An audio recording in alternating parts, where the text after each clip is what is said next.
राज्यसभा में चंद्रयान-3 की सफलता और अंतरिक्ष क्षेत्र में भारतीय वैज्ञानिकों के बढ़ते हुए कदम पर चर्चा से पहले राज्यसभा के सभापति ने कहा कि यह भारत के लिए गौरवशाली पल है, जबकि भारत के वैज्ञानिकों ने पूरी दुनिया के सामने भारत की क्षमता को स्थापित किया है। भारत के वैज्ञानिकों ने चांद के दक्षिणी ध्रुव पर सॉफ्ट लैंडिंग के जरिए साबित किया है कि भारत के वैज्ञानिक अब विश्व के किसी भी वैज्ञानिक लक्ष्य को हासिल करने में सक्षम हैं।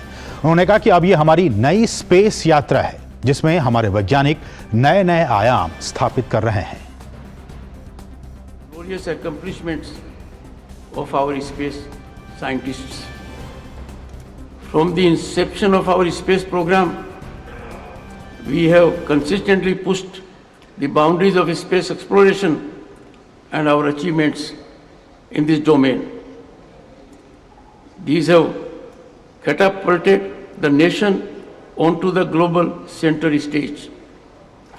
From Chandrayaan missions to the Moon, Mars, Orbiter mission, Mangalyaan, and Aditya L1 solar exploration, India has shown to the world that the sky is not the limit, it is just the beginning. और वहीं राज्यसभा में नेता सदन पीयूष गोयल ने कहा कि भारत के वैज्ञानिकों को प्रोत्साहित करने में भारत के पीएम नरेंद्र मोदी का अहम योगदान है। उन्होंने समय समय पर वैज्ञानिकों को न सिर्फ प्रोत्साहित किया, बल्कि उनकी क्षमताओं के विस्तार के लिए हर संभव प्रयास भी किया। वो क्षण कोई भी नहीं भूल सकता जब पीएम ने वैज्ञानिकों को अपने गले लगाकर उन्हें भविष्य के लिए नए आयाम स्थापित करने के लिए प्रोत्साहित किया था। प्रधानमंत्री नरेंद्र मोदी जी ने गले लगाया उस समय के इसरो के चेयरमैन को, उनको उनकी क्षमता के ऊपर उनको बधाई देते हुए आगे के लिए, आगे की चुनौतियों के लिए उनको तैयार किया, उनका आत्मविश्वास बढ़ाया, उनको प्रोत्साहित किया। मैं समझता हूँ वो जो चित्र है वो देश के 140 करोड़ लोगों के जहन में, उनके दिल में, उनके मन में बस गया है। और हमारे सहयोगी राजेश राज इस वक्त ताज़ा अपडेट के साथ संसद भवन में मौजूद हैं। राज्यसभा की कार्यवाही को वो लगातार मॉनिटर कर रहे हैं, देख रहे हैं। राजेश, आपका स्वागत है। और राजेश, जैसा कि पीयूष गोयल ने कहा, लेकिन मेरा सवाल डॉक्टर जितेंद्र सिंह के बातों पर है। डॉक्टर जितेंद्र सिंह ने कहा सदन में कि जब चंद्रयान-3 सफलतापूर्वक लॉन्च हो गया, उसके ठीक 10 मिनट के बाद कांग्रेस की तरफ से जयराम रमेश का एक ट्वीट आया था और उस ट्वीट में जयराम रमेश ने यह कहा कि इसमें अलग क्या है, इसमें खास क्या है।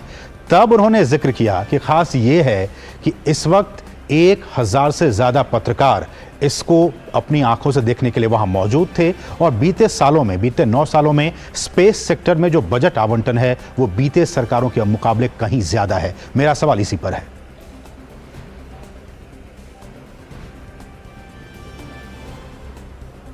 देखिए, निश्चित तौर पर प्रधानमंत्री नरेंद्र मोदी जिस तरीके से अपने देश के वैज्ञानिकों का हौसला बढ़ाते हैं, जिस तरीके से वो लगातार उनकी पीठ थपथपाते हैं, उसको लेकर कहीं ना कहीं जो हमारे वैज्ञानिक हैं या जो कॉमन पीपल हैं, उनका हौसला बुलंद होता है। आपको याद हो कि जब पिछली बार हम इस मामले में थोड़ा असफल हो गए थे, तो कैसे उन्होंने इसरो अध्यक्ष को गले लगाकर उनको ढाढ़स बंधाने का काम किया था। और इस बार जब इसरो के अध्यक्ष को ये कामयाबी हाथ लगी, तो वो विदेश दौरे से सीधे जो है वो बेंगलुरु पहुंचते हैं और वहां जाकर वैज्ञानिकों की पीठ थपथपाते हैं।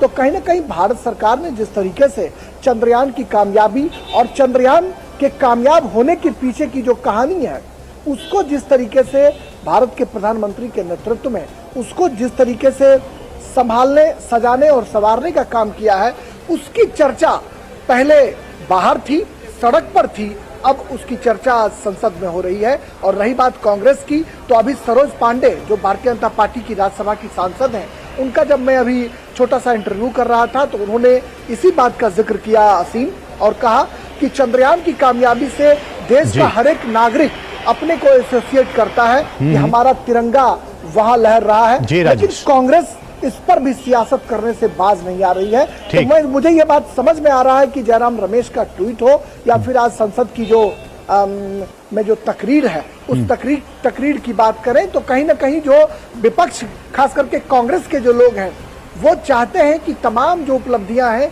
उन उपलब्धियों में कांग्रेस को भी क्रेडिट जाए। और शायद यही वजह है कि आपने देखा कि महिला आरक्षण विधेयक जब सदन में कल पेश किया गया तो कांग्रेस ने कहा कि यह तो हमारा काम था, उसको आप आगे बढ़ा रहे हैं और ठीक कई है। तरह की कमियां गिनाकर सरकार को घेरने की कोशिश। तो विपक्ष का काम है सत्ता का आंख खोलना, राजेश। सत्ता को जगाना, लेकिन रचनात्मक विरोध के जरिए आंख जगाना जो है वो राजेश, उनका काम है। लेकिन जिस तरीके से एक मिनट मैं आपको हर रोकना मामले में चाहूंगा राजेश, टांग अड़ाया जा रहा इसलिए है, कि वह कहीं न जब कहीं डॉक्टर जितेंद्र सिंह जो केंद्रीय मंत्री हैं उन्होंने बयान दिया कि बीते सालों के मुकाबले मोदी सरकार में बीते 9 सालों में जो स्पेस का बजट है वो किस तरह से उसमें कितनी वृद्धि हुई है, वो मैं बाइट्स अपने दर्शकों को सुनाना चाहता हूं, फिर आपके पास लौटता हूं। If you see the space budget alone, there is a 142% increase in the last 9 years. The budget of Department of Space in 2013-14 was 5,168 crore and 96 lakh. You can check, verify. The budget in 2023-24 for Department of Space is 12 crore 5,043 crore 91 lakh, nearly 13,000 crore, almost 3 times increase. तो वही सवाल राजेश की बीते सरकारों में space को लेकर, space budget पर बहुत ज्यादा ध्यान नहीं दिया जाता, लेकिन इस सरकार में इतना ज्यादा बजट दिया गया, इसका नतीजा लगातार हमारे जो वैज्ञानिक समुदाय हैं वो सफलता की नई इबारत लिख रहे हैं।